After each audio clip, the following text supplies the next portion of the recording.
You know, in the Apostle Paul account, he makes it clear in Romans 12, I believe. Say, each one of us has gifts, spiritual gifts. Is yours prophecy? Then prophesy. If it's yours serving, then serve. If it's teaching, then teach. If it's to encourage, give encouragement. If it's giving, then give generously. If it's to lead, do it. If it's to show mercy, do it cheerfully. Church, what is that in your hand? Is it wealth? Is it skill? Is it spiritual gifts? Or perhaps is it time?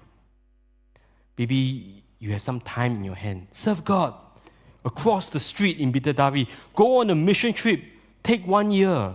Take 1 month, take 1 week, as much time as God has given you. And perhaps if you are retiring or have retired, you have all three: wealth, skill, and time. Will you use what God has placed in your hands for His mission? I want to share with you this story of the Gordon family. They were well known specifically for their 2 sons, George Nicole and James Douglas. George Nicole was called to serve God cross-culturally as he went from Canada all the way to this rural island called Arromango in the region of Melanesia, just east of Australia. Together with his wife, he served among one of the most difficult people group and more of the most violent and cannibalistic people group. In fact, all the missionaries that went there before them died. They were consumed, not just their flesh eaten, but even their bone crushed and drank. One of the most difficult and vicious people group. They served there for 4 years, and on May 20th, as they were interacting with some of the villagers, on which the villagers were really open to them, please help me, we have some illness going on in this village, please come.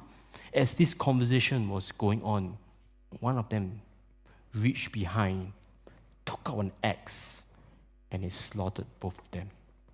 They died immediately, and without a doubt, they were consumed.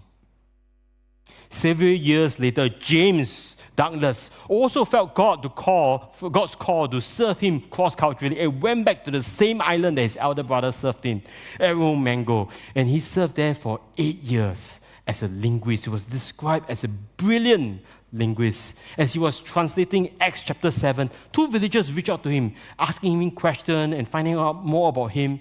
So at this moment, as this conversation was ongoing, one of the villagers reached behind, took out an axe, and he butchered him. He died. It's at that point of time in history, so many missionaries were sent to this place, to this people group, and constantly dying, consumed for that matter. They rename or reclassify, or also known at the island as Martyrs' Isle.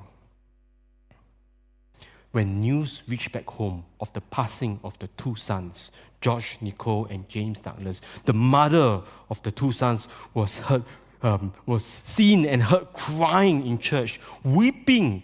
Her tears and her cries could be heard on all sides of the church. As at this point, the pastor reached out to her and said, I'm so sorry for your loss. I'm so sorry that your 2 sons passed away, brutally murdered. It's at this point the mother spoke the following words: I'm not crying because I have lost 2 sons, or my sons for the matter. I'm not crying because I have lost 2 sons.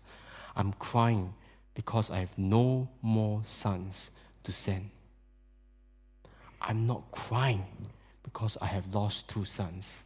I'm crying because I have no more sons to send. The mother of the 2 sons, the mother of the Gordon family, sees her 2 precious sons not as just blessings to be enjoyed, but blessings to be used for God's purpose, God's glory, God's mission.